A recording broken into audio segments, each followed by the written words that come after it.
الحمد لله رب العالمين، والصلاة والسلام على سيد الأنبياء والمرسلين محمد وعلى آله وصحبه أجمعين. أما بعد، قال الله عز وجل في القرآن المجيد والفرقان الحميد: أعوذ بالله من الشيطان الرجيم، بسم الله الرحمن الرحيم. يرفع الله الذين آمنوا منكم والذين أوتوا العلم درجات. صدق الله العظيم. محترم بزرگوں، دینی اور ایمانی بھائیوں،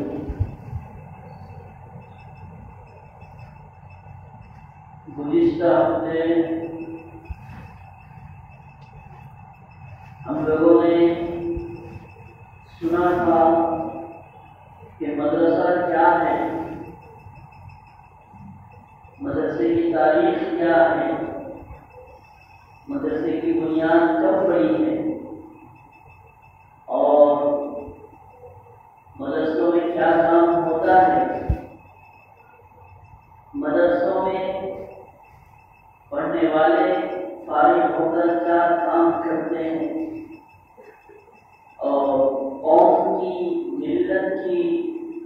کیسی خدمات انجام دیتے ہیں۔ ہم لوگوں نے سنا تھا، لیکن بہت مختصر اور بہت قدر تفصیل کے ساتھ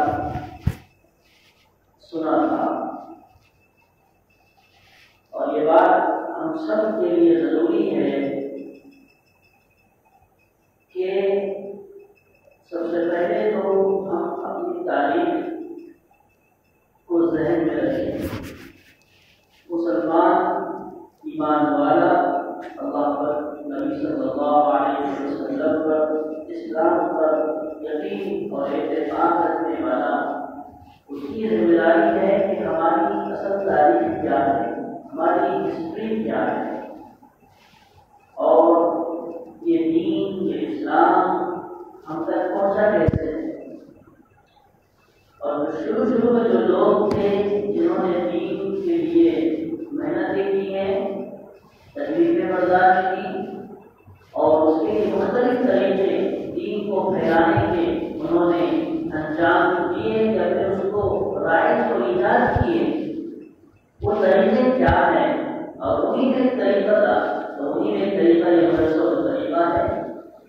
کیونکہ حضور اکرم صلی اللہ علیہ وسلم کی بعثت اور آپ کو اللہ پاک نے دنیا میں بھیجا تو کچھ کام کے لیے بھیجا۔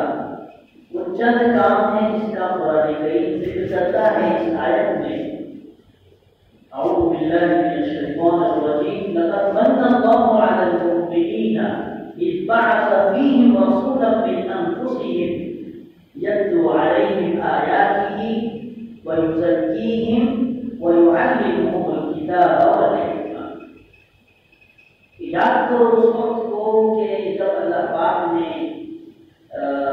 مومنوں پر احسان فرمایا، فضل فرمایا۔ کیا طریقے سے فضل فرمایا؟ اپنے مبارک نبی کو بھیج کر، اپنے پیارے پیغمبر کو بھیج کر۔ اور ظاہر ہے آپ کے سامنے وہ نبی صلی اللہ علیہ وسلم کی دنیا میں آنے سے پہلے کا منظر کیا تھا،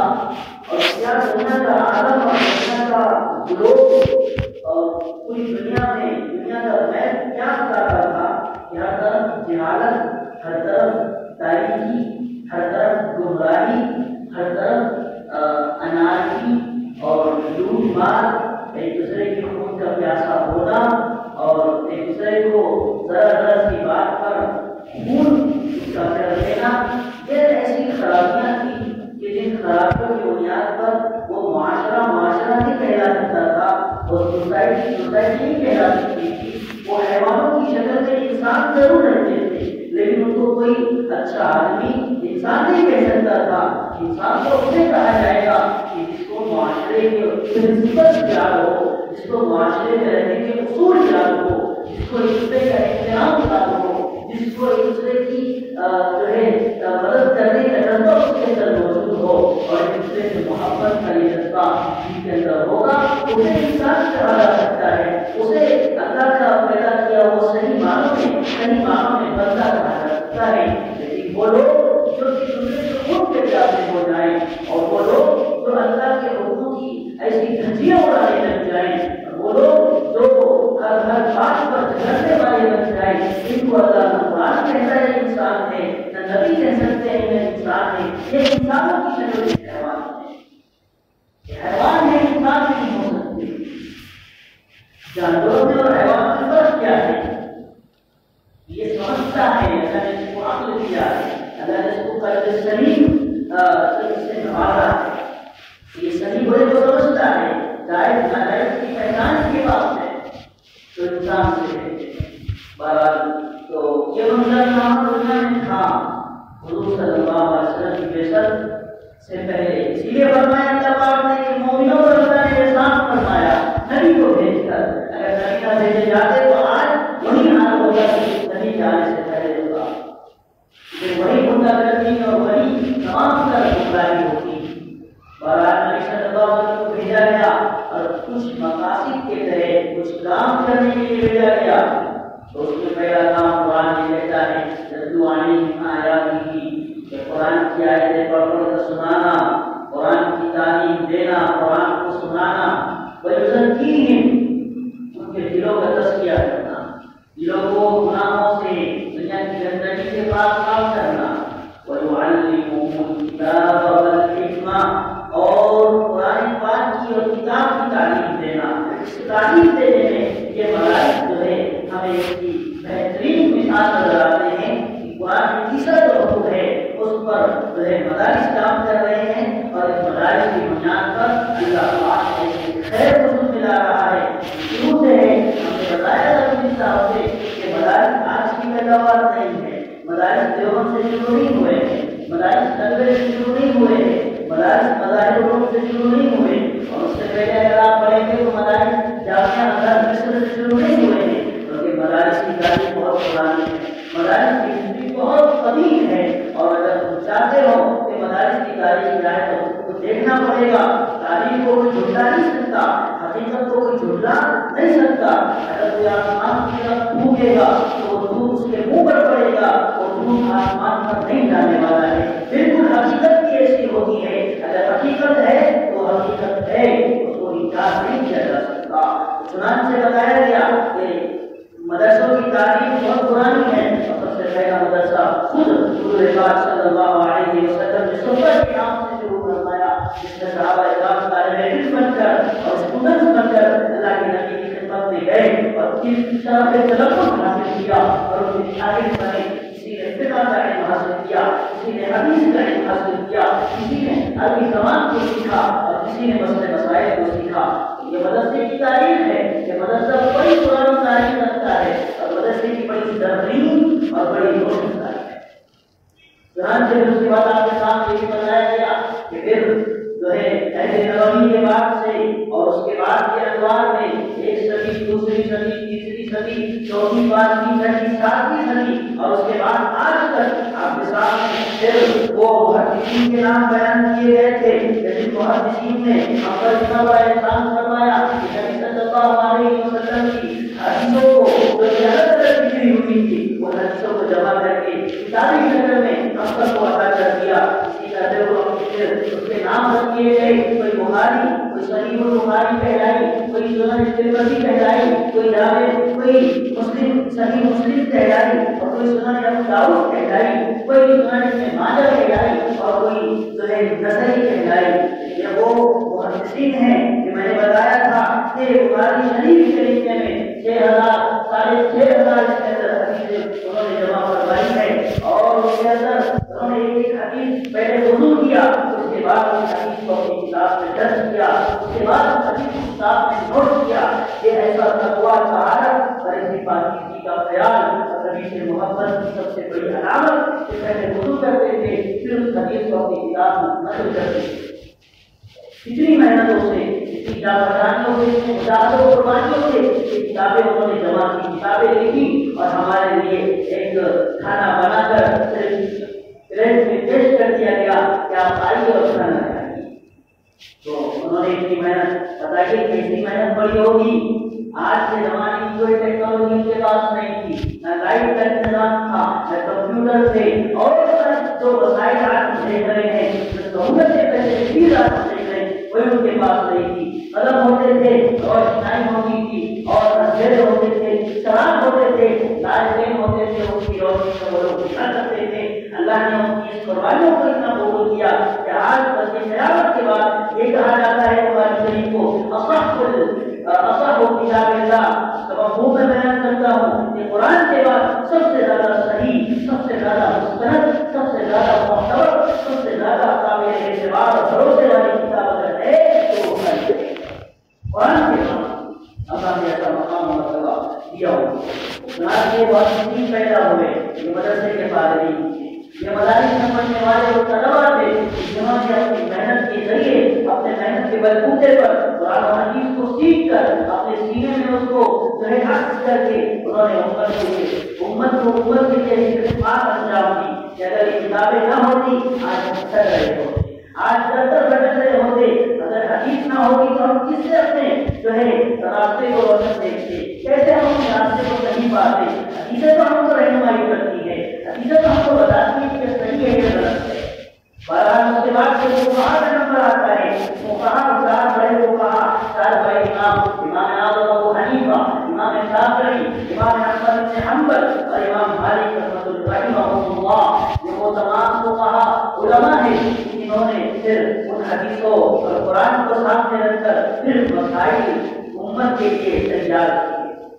اور امام ابو حنیفہ کے بارے میں بتایا گیا کہ انہوں نے اس زمانے میں، یہ کوئی بہت پرانے عالم نہیں ہے، نبی کا زمانہ گزرا ہے اور اس کے صرف 70-80 سال کے بعد پیدا ہو گئے اور 150 ہجری میں انتقال نہیں فرما رہے، 150 ہجری میں انتقال ہوا ہے، 150 ہجری میں مشکل سے چند سالوں کا فرق ہے۔ تو فرماتے ہیں امام ابو حنیفہ نے اس زمانے میں بیٹھ کر اور سوچ کر اور ساری خواہشات کو چھوڑ دیا اور سارے جذبات کو مان دیا، اور انہوں نے بیٹھ کر امت کے لیے، امت کے لیے اس زمانے میں 1,80,000 مسائل کو لکھ دیا تھا، اور وہی مسائل ہیں جس سے آج فائدہ ہوتا ہے، کوئی نیا مسئلہ نہیں ہے۔ اب جو بات پیش کی جاتی ہے، امام ابو حنیفہ یہ کہتے ہیں، امام ابو حنیفہ یہ فرماتے ہیں، کوئی عالم جیسا امام ابو حنیفہ کی بات نہیں کر سکتا۔ یہ وہ علماء ہے، یہ مدارس سے ہونے والے فارغین ہیں جو امت کے لیے خدمات چاہتے ہیں۔ امام بخاری اس کے بعد پھر یہ فقہاء ہے، اور یہ اس کے بعد پھر بڑے بڑے علماء کرام جنہوں نے قرآن پاک کی تفاسیر لکھی، ابن کثیر رحمۃ اللہ علیہ، اور اسی طریقے سے کشاف اور بڑی بڑی کتابیں، تفسیر قرطبی منظر عام پر آئی، اور اسی طریقے سے تفسیر کشاف منظر عام پر آئی، تفسیر ابن کثیر منظر عام پر آئی، اور نہ جانے اتنی کتابیں منظر عام پر آئی، اور اسی کو صرف امت کی خیر خواہی کے لیے، امت کی اصلاح اور امت کی بہتری اور بہتری کے لیے انہوں نے، اور اسی سے آج من فائدہ ہوتا ہے۔ یہ تو وہ علماء کرام ہیں جو اس صدی کے ہیں۔ اس کے بعد اب چلتے چلے جائیے، برابر مدارس چل رہے ہیں اور علماء پیدا ہو رہے ہیں، مدارس چل رہے ہیں اور ایسے بڑے بڑے علماء کرام پیدا ہو رہے ہیں جو صرف پیدا ہی نہیں ہو رہے بلکہ پیدا ہونے کے بعد امت کا ہاتھ پکڑ کر ان کو راستہ دکھا ہے، اپنی کتابوں کے ذریعے، اپنی تصنیفات کے ذریعے، اپنی تعلیمات کے ذریعے، اپنے خطوط کے ذریعے اور اپنی تمام علمی خزانوں کے ذریعے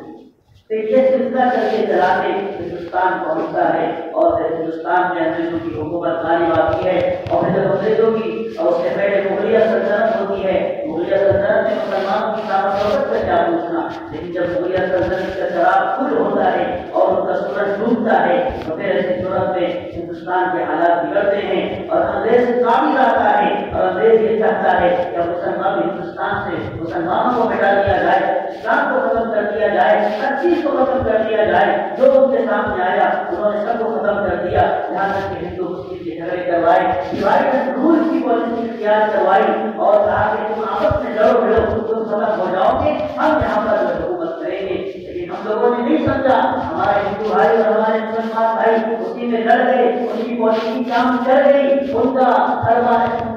کام کر گیا، اور آج ہندوستان کے حالات، ہندوستان تقسیم ہو گیا۔ وہ ہندوستان کا بھی سونے کی چڑیا کہلاتا تھا، وہ ہندوستان جس کے لیے عرب سے لوگ تجارت کے لیے یہاں آیا کرتے تھے، اور وہ ہندوستان جس پر پورے زمانے کی نگاہیں تھی، وہ ہندوستان تقسیم ہو کر رہ گیا، وہ ہندوستان ٹوٹ کر رہ گیا، بٹ کر رہ گیا۔ چنانچہ اس کے بعد اب مسئلہ آیا مسلمانوں کے عقیدے کا، دین کا اور مذہب کا، اور کیا کیا جائے۔ اس وقت کے علماء نے پھر یہ ارادہ کیا کہ اب ہندوستان میں حالات خراب ہو چکے ہیں، حالات اس طریقے سے خراب ہوئے کہ اب عقیدے کی باری ہے، اب مسائل کا اب دین کا مسئلہ ہے، کیا کیا جائے۔ تو اس وقت علماء نے سر جوڑ کر بیٹھ کر ایک میٹنگ کی، مشورے کیے اور محنت کی۔ پھر ان کی محنتوں کے بعد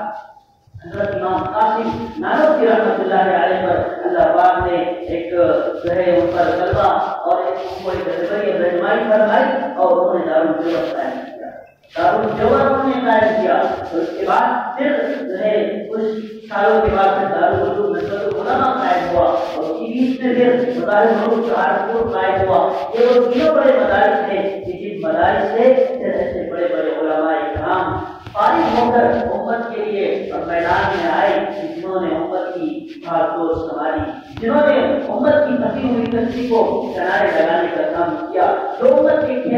کشتی کے کیمنہار بنے، جو امت کی کشتی کے ناخدا اور بدبخت بنے، اور پھر انہوں نے امت کی ہر اعتبار سے رہنمائی کرنا۔ آج اعتراض یہ بھی ہے، اعتراض غیروں کی طرف سے نہیں ہے، اپنے اعتراض کرتے ہیں کہ جو تھوڑی سی دنیا پڑھ لیتے ہیں، دنیا دیکھ لیتے ہیں، اور وہ دنیا کے علوم و فنون اور یورپ کے علوم و فنون سے بہت زیادہ مرغوب ہو جاتے ہیں، تو وہ ہمارے اپنے ہی پھر اس گھر کو آگ لگ گئی۔ گھر کے چراغ سے پھر بات ایسی ہوتی ہے کہ اپنے ہی اعتراض کرتے ہیں۔ یہ مدارس ہمیں کیا دے رہے ہیں؟ یہ مدارس سے ہمیں کیا فائدہ ہے؟ یہ مدارس کیا کام کر رہے ہیں؟ وہ نادانوں کو نہیں معلوم ہے کہ مدارس نے کیا کام کیا ہے اور کیا کام ہو رہا ہے۔ امام حسن بصری رحمۃ اللہ علیہ کا قول نقل کیا گیا تھا، انہوں نے کہا کہ اگر علماء اس طرح ہستی پر نہ ہوتے، دنیا میں نہ ہوتے، تو لوگ آج جانوروں کی طرح زندگی گزار رہے ہوتے۔ اور اسی بڑے عالم سے جو ہے لوگوں نے پوچھا کہ یہ دال کھانے والے، یہ روٹی سوکھی کے ٹکڑے کھانے والے کیا کریں گے؟ تو کہا تھا انہوں نے کہ اگر سوکھی اور جو ہے سوکھی روٹی کے ٹکڑے اگر نہیں کھاتے اور دال سے گزار نہیں کرتے، تو آج ہندوستان میں دین کا نام بھی باقی نہیں رہتا۔ یہ وہی علماء ہے جس کی تاریخ دیکھیے آپ کہ انہوں نے طالب علم کے زمانے میں کسی جا پہچانیاں قربانیاں دی ہیں، کبھی مدرسوں کا رون بھی لگا دیا۔ آپ جاتے ہیں باغات گھومنے کے لیے اور سیر و تفریح کے لیے، سیر سپاٹے کے لیے جاتے ہیں، جائیے۔ اللہ نے قرآن کریم میں فرمایا انہی مومنوں کی مخلوق نہیں بتانا آپ لوگوں کو مشرکی، اور بہت ساری آیتیں ہیں گھومنے پھرنے کا حکم دیا گیا، اللہ کی فطرت کو، اللہ کی قدرت پر غور کرنے کا حکم دیا گیا۔ لیکن کبھی کبھی جنہیں مدرسوں کے چکر لگائیے، کبھی کبھی ہم مدرسوں کے چکر لگاتے ہیں، مدرسوں کے حالات کو نہیں دیکھتے، اور گھر میں بیٹھے ہوئے چائے کی چسکی لے رہے ہوتے ہیں اور ایک لگا کے بیٹھے ہوئے ہوتے ہیں اور مدرسوں پر پروپوگیشن کر رہے ہوتے ہیں، مدرسوں کو برا برا کہتے ہیں۔ یہ کیسی نا انصاف کی بات ہے، یہ کیسی نا انصافی۔ کبھی مدرسوں کا راؤنڈ لگا لے، کبھی جائے وہاں پر کہ مدرسوں میں ہوتا کیا ہے، کیسے کیسے بچے کیسے کیسے انداز میں رہ کر اللہ کے دین کو سیکھ رہے ہوتے ہیں، جو مدرسوں کے کھانے کیسے ہیں، وہاں کی دال کیسی ہے، ایسے ایسے بچے بھی مل جائیں گے جنہوں نے کبھی ناشتہ نہ کیا ہو، تو ناشتے کا نام بھی نہیں معلوم ہے، لیکن اللہ کے لیے قربانی دے رہے ہیں اور قرآن کریم سیکھ رہے ہیں اور حدیث کی تعلیم حاصل کر رہے ہیں۔ ایسے ایسے بچے بھی مل جائیں گے کی سردی ہے اور جانا ہے، سخت سردی ہے، لیکن ایک سردی چادر رات گزار ہے۔ یہ حقیقت ہے، یہ حقیقت ہے۔ انہیں کی قربانیوں کی بدولت اللہ پاک نے آج بھی کو باقی رکھا ہے۔ میں نے پہلے بھی کوٹ کیا تھا، آج بھی کوٹ کرتا ہوں۔ انہوں نے کہا تھا کہ پھر جب انگریزوں انگریز جب غالب آئے اور جب ہندوستان کا مسئلہ آیا تو پھر علماء نے دین کے اور اسلام کے قلعے قائم کی. انہوں نے مدارس نہیں کہا, انہوں نے کیا کہا؟ اسلام کے قلعے اور چیزیں کہتے ہیں. تو سوال کا قلعہ اس کو قلعہ کہتے ہیں. دین کے قلعے اور اسلام کے قلعے علماء نے قائم کیے. یعنی مدارس کو دین کے قلعے کہا ہے, اسلام کے قلعے کہا ہے. جب قلعہ جب ہاتھ سے نکل جاتا ہے تو مسلط ختم ہو جاتی ہے اور حکومت ختم ہو جاتی ہے. یہ اسلام اور دین کے قلعے ہیں, اتنی اہمیت ہے مدرسوں کی. اس لیے ہمیں ضروری ہے ہم مسلمانوں کے لیے کہ ہم مدارس میں جو ہے مدارس کے لیے جو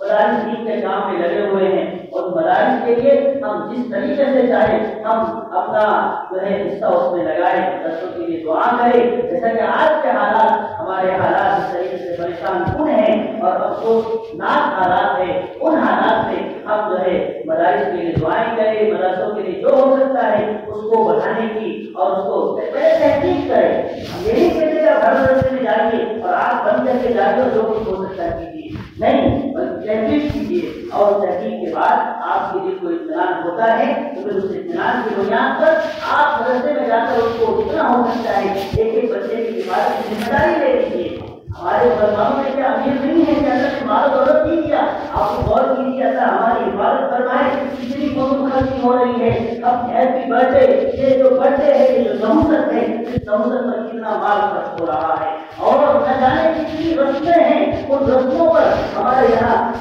پانی کی طرح پیسہ پایا جا رہا ہے. یہ سب کے بارے میں اللہ پاک خوب فرمائے گا. ہاں, کہ مدارس چلا کرتے تھے تمہارے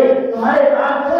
مدارس کرتے تھے, میرے نبی کے مہمان وہاں پر رہے بس رہے تھے اور علم حاصل کر رہے تھے. تم یہ پیسہ ان کو جو ہے خدمت میں کیوں نہیں لگایا؟ اللہ پوچھ کرے گا. اللہ نے جو 5 سوال ہونے والے ہیں ان 5 سوالوں کی بنیاد پر 5 نجات ملنے والی ہیں کہ اس وقت پر وہ 5 سوال جو بندہ جواب نہیں دے دے گا تب تک کہ اس کا پیر اپنی جگہ سے ہل نہیں سکے گا. اس میں سوال یہ بھی ہوگا کہ مال کو بھی کہاں خرچ کیا,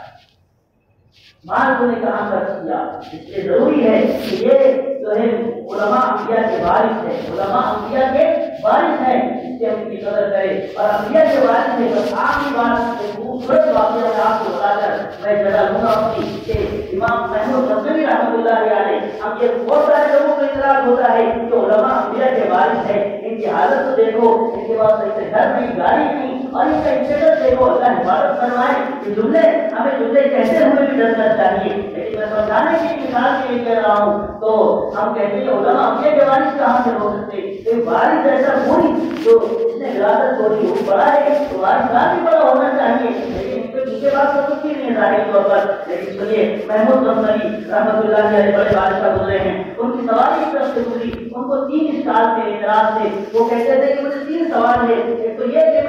میرے باپ کا نام شروع ترین ہے کہ نہیں, اور دوسرا یہ کہ انبیاء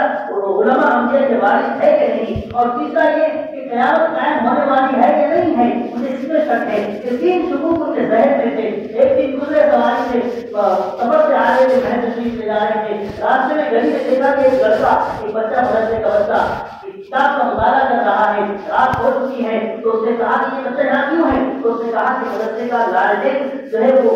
ایک محدود لمٹ ہوتی ہے, اس وقت تک جلایا جاتا ہے اور اس کے بعد بند کر دیا جاتا ہے. مدرسے کے بعد اتنا پیسہ نہیں ہے. چنانچہ یہ ایک امیر آدمی کی دکان ہے, وہاں سے روز کی چھن کر آتی ہیں. میں یہاں آ کر اپنی کتاب کا مطالعہ کرتا ہوں, حدیث پڑھتا ہوں, قرآن پڑھتا ہوں. تو انہوں نے کہا کہ اس بچے سے, اپنے وزیر سے کہا کہ اس بچے کا خرچہ اٹھا لو اور اس کو کہو کہ اب ہماری طرف سے تم کو لائسنس اور شراب اور تیل دیا جائے گا. تو بچہ کہتا ہے جزاک اللہ خیرا, اللہ تمہیں بہترین بدلہ عطا فرمائے. چنانچہ محمود غزنوی کو جن کو اتنی ٹھنڈک پہنچتی ہے اس جملے کی بنیاد پر, اس دعا کی بنیاد پر, چنانچہ وہ جاتے ہیں, رات میں وضو کرتے ہیں, اپنا معمول پورا کرتے ہیں اور آرام کرتے ہیں, بستر پر بیٹھتے ہیں. جب آرام کرتے ہیں تھوڑی دیر ہوتی ہے تو کیا دیکھتے ہیں کہ حضور صلی اللہ علیہ وسلم تشریف لائے ہیں اور کہتے ہیں کہ سلوک سلیم کے بیٹے, تو نے میرے وارث کی مدد کی, میں کل تجھے قیامت میں اس کا بدلہ دوں گا.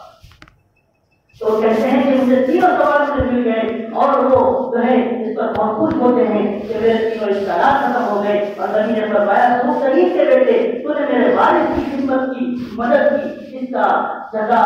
اس کا انعام کل قیامت میں ان کو دینے والا ہوں، تو وہ کہتے ہیں کہ مجھے بہت اطمینان ہوا۔ تو یہ ہے انبیاء کے وارث اور یہ علماء انبیاء کے وارث ہیں، اس لیے ہمیں قدر کرنی چاہیے، احترام کرنا چاہیے مدارس کا بھی، علماء کا بھی، اور جو ہے ان کی کبھی جو ہے ہمیشہ احترام کرے، عزت کرے۔ اللہ پاک ہمیں بڑی عزتوں سے نوازے گا اور وہی دور اللہ پاک ہمیں عطا فرمائے گا جو ہمارے اسلام کو اللہ نے عطا فرمایا تھا۔ اللہ تعالیٰ سے دعا ہے کہ اللہ پاک ہم سب کو نیک اعمال کی توفیق نصیب فرمائے۔ وآخر دعوانا ان الحمد